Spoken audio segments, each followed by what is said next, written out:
Side में आ जाओ ना, साइड में आ जाओ हम लोग। Visuals right now we have getting of Chirag Paswan, who's also taking charge. Modi 3.0 is in full swing. The LJP leader, who was key contributory factor to the NDA alliance at center, is set to take charge as the food minister. We have from LJP Chirag Paswan, one of the youngest holders of cabinet in Modi 3.0. He'd also taken the oath at Rashtrapati Bhavan along with the Prime Minister and 30 odd ministers on the same day. We have visuals of Chirag Paswan with officials and his followers as he takes charge.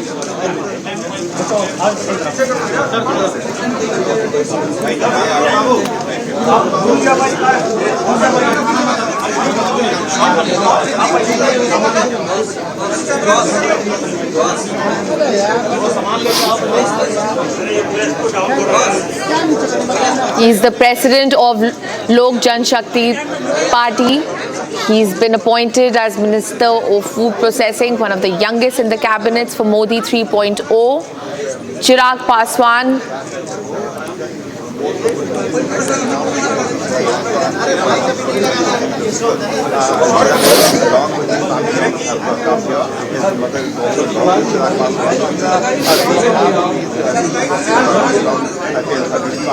Chirag Paswan takes charge as the food processing minister, one of the youngest in the cabinet of Modi 3.0. He, along with other NDA leaders like ex-JDU chief Lalan Singh, Jitan Ram Manjhi, HD Kumaraswamy, Kinjarapu Ram Mohan Naidu were allotted place in the union cabinet, among the few NDA leaders who've been given charge for the Modi record third term. While the other ministries, about them were allotted to 25 BJP leaders, the remaining have been accorded to the NDA partners. Chirag Paswan takes charge as a Union Cabinet Minister for food processing, while other NDA leaders, HD Kumaraswamy will take over as Minister of Heavy Industries, Minister of Steel. Jitan Ram Manjhi has been inducted as MSME. We have my colleague Simran live joining us as NDA leaders take charge. Modi 3.0 cabinet is in motion. Simran, what detail do you have with us? We saw Chirag Paswan, we saw Arjun Meghwal taking charge. What more detail can you provide us with this morning? Simran, over to you. Right now, in the visuals, you can clearly see how the LJP chief of the Ram Vilas party, Chirag Paswan, is taking charge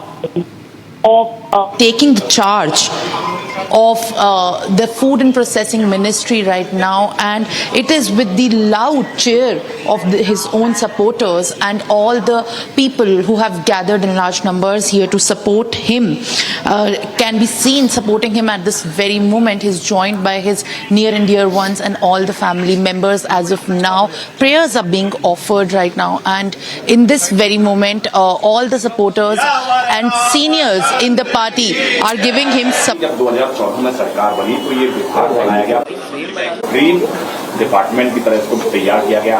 आप युवा हैं, युवाओं की job की बात करते हैं, युवाओं को स्किल बनाने की बात करते हैं। अब इसकी जिम्मेदारी आपके पास है, किस तरह से? हमारे देश की औसत आयु 29 वर्ष है, बल्कि उससे भी कम है। तो 29 वर्ष के भारत के सपनों की, उनकी आकांक्षाओं को पूरा करने के लिए ये माध्यम है, और इसलिए प्रधानमंत्री जी का ड्रीम प्रोजेक्ट इसे कहा जा सकता है। इसलिए बहुत मुझे खुशी है कि उनके साथ, उनके सानिध्य के साथ मिलकर काम मुझे करना है। बहुत कुछ सीखने को मिलेगा, और जो एनर्जी प्रधानमंत्री की है उसी एनर्जी के साथ, मोटिवेशन के साथ हम लोग काम करेंगे। जैन जी, एजुकेशन और स्किल डेवलपमेंट का एक हाथ सिनर्जी चाहिए, तो आप MOS भी है वहाँ का, तो आप ये कैसे आगे बढ़ाएं? शायद इसलिए वो जिम्मेदारी दी गई है, और ये खास मंत्रालय है क्योंकि स्किल की मैं बात करूँ, उसका एप्लीकेशन जीवन के हर क्षेत्र में, स्किलिंग, रीस्किलिंग, बल्कि एजुकेशन फाउंडेशन से जो बहुत बुनियाद होती है एक इंसान की, जहाँ स्थापित होती है, वहीं से अगर ये कॉन्सेप्ट एंटरप्रेन्योरशिप के हम विकसित कर देंगे, तभी वो एक अच्छे नागरिक की तरह अपनी भूमिका अदा कर पाए। सर, एंटरप्रेन्योरशिप को कैसे आप बढ़ावा देंगे? We'll disclose our plans with time. Sir, हर जो एनडीए के जो शामिल है साथ में, उनको अच्छी तरह से अकोमोडेट किया गया है, क्योंकि विपक्ष कह रहा है कि एनडीए में अकोमोडेशन नहीं मिला है। आप आरएलडी से आते हैं, आपका क्या कहना है? पहली बार नहीं है, एनडीए की सरकारें पहले भी बनी हैं, बहुत लंबा अनुभव है। प्रधानमंत्री जी राजनीति को अच्छी तरह समझते हैं, जमीन की बात समझते हैं, और राजनीतिक गलियारों में क्या चर्चाएं होती हैं उसको भी समझते हैं। देश के हर वर्ग को साथ ले जाने की शक्ति उनके अंदर है, सामर्थ्य है, और इसलिए अलायंस पार्टनर्स की विशेष भूमिका उन्होंने बनाई है। और जैसा कि पहले मैंने कहा कि मुझे उम्मीद नहीं थी, बहुत बड़ी जिम्मेदारी उन्होंने मुझे दी। सर, मंत्रालयों में एक ये कहें कि यूपी का दबदबा रहा है, और फिर यूपी को लेकर विपक्ष ने भी सवाल उठाया, जिस तरह से नतीजे जब आए, तो सर एक प्रतिक्रिया उस पर जरूर दीजिए। यूपी बड़ा प्रदेश है और देश के लोकतंत्र में बड़ी भूमिका है। प्रधानमंत्री यूपी के जनप्रतिनिधि हैं, तो उस नाते देखा जाए तो उत्तर प्रदेश की देश को आगे ले जाने में हमेशा भूमिका रही है, राजनीतिक क्षेत्र में रही है, सामाजिक क्षेत्र में रही है, आगे भी रहेगी। ये एक ऐसा विभाग है, ये एक ऐसा क्षेत्र है जिसको अभी पूरी तरीके से बनिस्बत बाकी देशों के एक्सप्लोर नहीं किया गया है। स्कोप हद से ज़्यादा है। अगर आप दुनिया भर में फूड प्रोसेसिंग का अगर आप इन्वॉल्वमेंट देखेंगे, उसके बनिस्बत भारत में लगभग 2 से 3% भी इसका इन्वॉल्वमेंट नहीं है।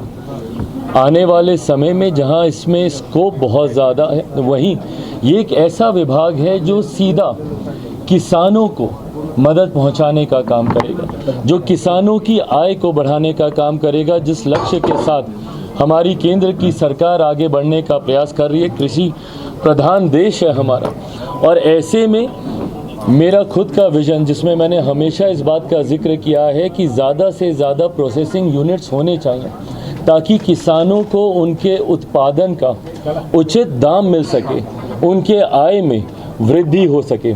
ऐसे में मैं मानता हूं कि इस विभाग की आने वाले दिनों में एक अहम भूमिका होगी।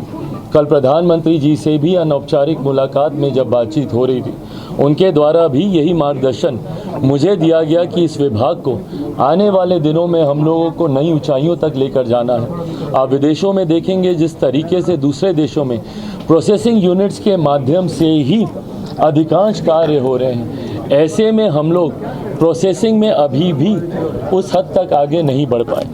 तो इस उम्मीद के साथ मेरे नेता, मेरे पिता आदरणीय रामविलास पासवान जी से सीखते हुए जिस विभाग की जिम्मेदारी उन्होंने ली, उस विभाग को उन्होंने ऊंचाइयों तक लेकर जाने का काम किया। और ऊंचाइयां इसलिए नहीं, ऊंचाइयां इसलिए क्योंकि उसको सीधा जनता के साथ जोड़कर उन्होंने गरीब कल्याण की योजनाओं में एक अपना अहम योगदान देने का काम किया।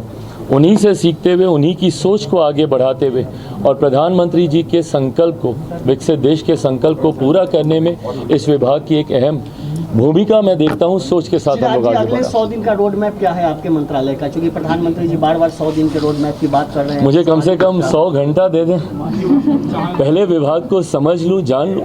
बहुत जल्दबाजी होगी अभी कुछ भी कहना। इसके तुरंत बाद हम लोगों ने ब्रीफिंग मीटिंग रखी है, एक बार स्टडी कर लें, हम लोग पूरी तरीके से समझ लें। 100 दिन का रोड मैप आप लोग के सामने विस्तृत तौर से रखा है।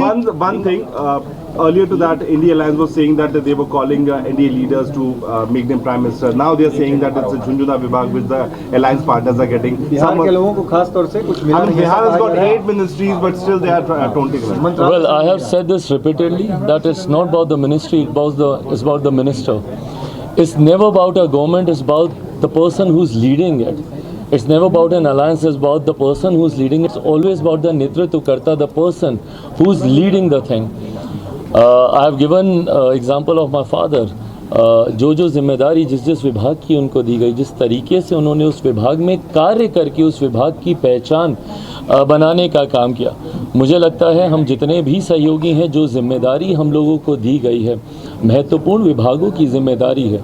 और ख़ास तौर पर अगर आप उसका जुड़ाव देश के गरीब वर्ग से अगर आप देखें, फूड प्रोसेसिंग का मैंने जिक्र किया, किसानों की जब आय को दुगना करने की हम लोग सोच रखते हैं, जब किसानों को मुख्य धारा के साथ जोड़ने की हम लोग बात करते हैं, कृषि प्रधान प्रदेश है, ऐसे में आप मेरे विजन में भी देखेंगे मैंने हमेशा प्रोसेसिंग यूनिट्स की बात की। मैंने हाजीपुर से मैं प्रतिनिधित्व करता हूँ, मैंने हमेशा कहा हाजीपुर का केला है वो डाउन साउथ जाकर केले के चिप्स बनते हैं, बट वहाँ पे ऐसे यूनिट्स नहीं हैं। अगर ये यूनिट्स वहाँ पर लग जाएं, जिस प्रदेश से मैं आता हूँ मखाना आज की तारीख में देश में नहीं दुनिया में उसकी मांग है, ऐसे में अगर उसके प्रोसेसिंग यूनिट्स वहीं पर लग जाएं जहाँ पे किसान उसका उत्पादन करते हैं तो उनके हाथ में ज़्यादा दाम आएगा। जितने भी सहयोगी हैं, जिस मंत्रालय की जिम्मेदारी दी गई है, पूर्व मुख्यमंत्री आदरणीय जीतन राम मांझी जी को जिस तरीके से MSME की जिम्मेदारी दी गई है, ये कहीं ना कहीं देश की